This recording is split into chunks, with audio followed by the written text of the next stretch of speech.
আসসালামু আলাইকুম। কেমন আছেন সবাই? আশা করি ভালো আছেন। যে যেখান থেকেই আমার ভিডিওটি দেখছেন সবাইকেই জানাচ্ছি স্বাগতম। কাটওয়ার্কের জোড়া নিয়ে অনেক প্রশ্ন, অনেক আপুরা অনেক রকম প্রশ্ন করেছেন আমাকে। শাড়ি কাপড়ের কাটওয়ার্কের জোড়া একরকম আর গজ কাপড়ের একরকম। গজ কাপড়ের কথাটাই আমাকে বলেছেন।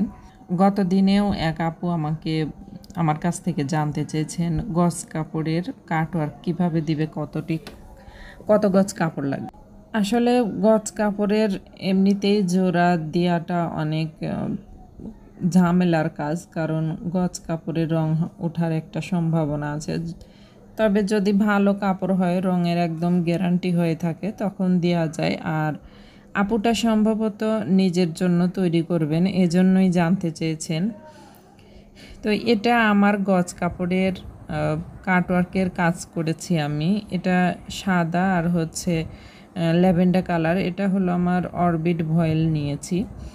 কাপড়টা একদমই মানে রং কষের একদম গ্যারান্টি, কারণ আমি এর আগেও ড্রেস বানিয়েছি আর সেলও করিয়েছি এই অরবিট কাপড়ের। তবে দামটা একটু বেশি নিয়েছে, কারণ আমি খুচরাভাবে কিনেছিলাম। তো কাপড়টা যখন ওয়াশ করি, হাতের কাজ করার পর তো ওয়াশ করে তারপরে মার দিয়ে লন্ড্রি করে সেল করতে হয়। তো আমি যখন ওয়াশ করি, ওয়াশ করতে তো হুইল পাউডার দিই, এতে এক কোষ রঙও ওঠেনি। শুধু তাই নয়, আমি ডায়না ভয়েল দিয়েও একটা ড্রেস তৈরি করেছিলাম, সেটাতেও একটুকু রং ওঠেনি। তো এজন্য ড্রেস সেলের আগে বোঝা যায় যে আমার ড্রেসটাতে রং উঠবে কিনা। তো যাই হোক, রং গ্যারান্টি থাকলে কাটওয়ার্কের কাজ করা যায়। তবে গজ কাপড়ের ক্ষেত্রে আসলে কত গজ কাপড় লাগবে কাটওয়ার্কের কাজ করা, এটা বলা অনেক ঝামেলা, অনেক মুশকিল। কারণ এক জোড়া কাটওয়ার্ক করতে গেলে তখন একরকম কাপড় লাগে। ডাবল কাটওয়ার্কের কাজ করে ড্রেস তৈরি করলে সেখানে আরেকটু বেশি লাগে, কারণ ডাবল জোড়া কাটওয়ার্ক যাকে বলে, সেখানে যদি জোড়া কাটওয়ার্ক করার জন্য সেখানে পাইপেনের মতো 1.5 গজের মতো কাপড় পাইপেনের মতো করে দিতে হয়। তো সেখানে কাপড়টা বেশি লাগে। তো আমি এখানে যে ড্রেসটি তৈরি করেছি, আমার এখানে আমি 48 ইঞ্চি ঝুল দিয়েছি, আর সেখান থেকে আমি 30 ইঞ্চি জামার সামনের পার্টের জন্য 30 ইঞ্চি রেখে বাকিটা কেটে আমি সেইটা সাদা কাপড় দিয়ে আর ল্যাভেন্ডার কাপড় দিয়ে জোড়া দিয়ে পূরণ করেছি। তাতে আমার কিন্তু পাটটা আবার 48 ইঞ্চিতে চলে এসেছে। তো 30 ইঞ্চি রাখলে আর 18 ইঞ্চি থাকে, সেখানে সেই 18 ইঞ্চি পূরণ করেছি 3টা টুকরো দিয়ে। তো এখানে কিন্তু কাটওয়ার্কের জন্য আবার 1 ইঞ্চি করে বাড়তি রেখে সেলাই করতে হয়েছে। দেখতে পাচ্ছেন আমি যে কাটওয়ার্কের সেলাইটা করছি, এখানে কিন্তু 1 ইঞ্চি করে কাপড় বাড়তি করা আছে। 1 ইঞ্চি উপরের দিকে আছে আর নিচে 1/2 ইঞ্চি সেলাইতে গেছে, 1.5 ইঞ্চি করে কাপড় আছে এখানে।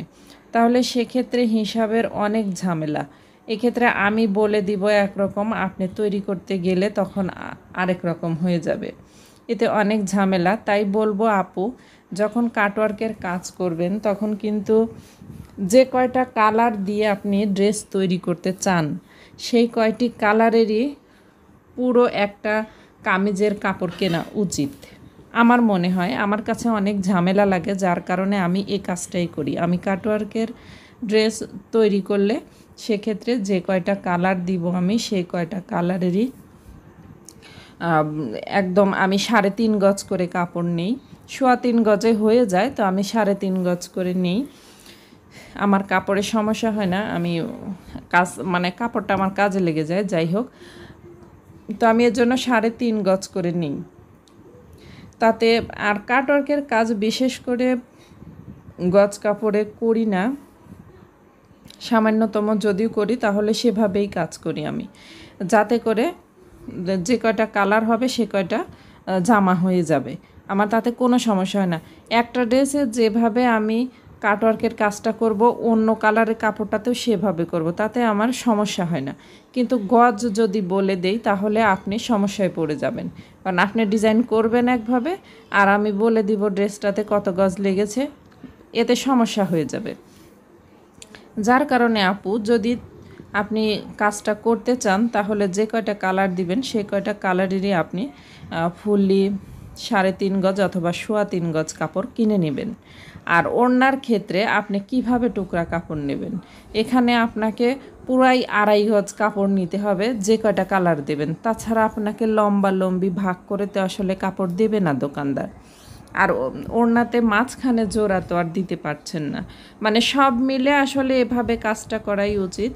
আর বিশেষ করে প্রাইডের শাড়ি দিয়ে যখন কাটওয়ার্কের কাজ করা হয় তখন অনেক আরাম হয়।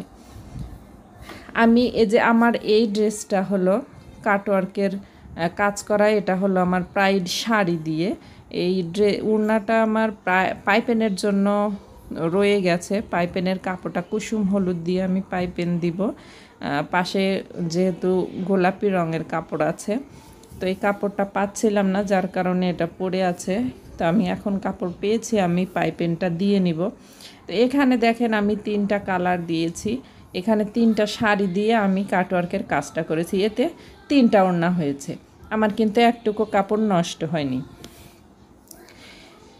তো আমি যেটা বুঝি বা যেভাবে কাজ করি সেটাই বুঝিয়ে বলার চেষ্টা করলাম। এখন আপনি কতটুকু বুঝেছেন আমি জানি না, তবে অনেক সহজ করেই বোঝানোর চেষ্টা করেছি। তো এ পর্যন্ত যারা আমার ভিডিওতে চলে এসেছেন তাদের আমার ভিডিওটি ভালো লেগে থাকলে প্লিজ লাইক দিয়ে যাবেন। আর আমার চ্যানেলে নতুন হয়ে থাকলে চ্যানেলটিকে সাবস্ক্রাইব করে বন্ধু হয়ে পাশে থাকতে পারেন। আর এই ড্রেসগুলো আপনাদের ভালো লেগে থাকলে কিন্তু আপনারা অর্ডার করতে পারেন বা এই ড্রেসগুলোও নিতে পারেন। আর সেটা মেসেঞ্জারের মাধ্যমে যোগাযোগ করতে হবে, কারণ এক এক ড্রেসে এক এক সময় এক এক রকম দাম হয়, কাপড়ের দাম হিসাবে, ডিজাইনের হিসাবে, যার কারণে দামটা আসলে কমেন্ট বক্সে বলাটা অনেকটাই ঝামেলা, সেজন্য বলি না। তো অনেক আপুরাই জিজ্ঞেস করেন, যখন মেসেঞ্জারের কথা বলি তখন আর কথা বলেন না আর কি। তো যাই হোক, এখানে আমি একটা নকশা তৈরি করছি। নকশাটা অনেকেরই প্রশ্ন, নকশা কিভাবে বানাবেন, বা অনেক বিরক্তও মনে করেন। আসলে নকশাটা ওঠানোটা অনেক কঠিন বলতে সেটাও অনেক কষ্টকর বলতে কি, এটা আমি ট্রেসিংয়ের উপর উঠিয়েছি, ট্রেসিংয়ের উপর ইচ্ছে মতো ড্রয়িং করে নিয়েছি। ট্রেসিং পেপারটা অনেকটাই পাতলা, দেখেন নিচে আমি বালিশের উপর রেখেছি, বালিশের প্রিন্টটা কিন্তু দেখা যাচ্ছে। তবে এটা আরেকটা আছে ট্রেসিং পেপার যেটা একেবারেই মানে নরম আর কি, ওই কাগজটা দিয়ে কিছুই হবে না, সম্ভব না। এই ট্রেসিংটা আলাদা, এটা দিয়ে সুন্দর করে ছাপ দেওয়া যায়, এতে নষ্ট হয় না। ট্রেসিংয়ের একটা যত্ন আছে, যত্ন করে রাখলে রত্ন মেলে একটা কথা আছে, সেরকম এটাতে সুন্দর করে ছাপ দিয়ে আবার এটাকে পরিষ্কার করে সুন্দর করে জড়ায়ে, এটা তো ভাঁজ করা যাবে না, ভাঁজ করলে নষ্ট হয়ে যাবে, জড়ায়ে রাখতে হবে। গোল করে জড়ায়ে রেখে দিলে কোনো পলিথিনের মধ্যে বা কোনো কৌটার মধ্যে, তাহলে নষ্ট হবে না। তো আমি এখানে ফুটা করেছি, ফুটা করার জন্য এই দেখেন নিচের পাটে হয়েছে ধার আর উপরের পাটটা সমান নেই। এই নিচের পাটে থাকবে ধারটা, যখন ছাপ দেওয়া হবে এই উপর পাটে এই সমান জায়গাটাতে ঘষতে হবে, সমান যে পাটটা সেটাতে ঘষতে হবে, তাহলে নিচে খসখসা ধার যে হবে ওটা নিচে থাকলে তাহলে আর সমস্যা হবে না। হাতের কাজ মানেই অনেক কষ্ট, সব কিছুতেই কষ্ট। হাতের কাজের তৈরি পোশাক যেমন আনন্দ দেয় তেমন কষ্ট আছে।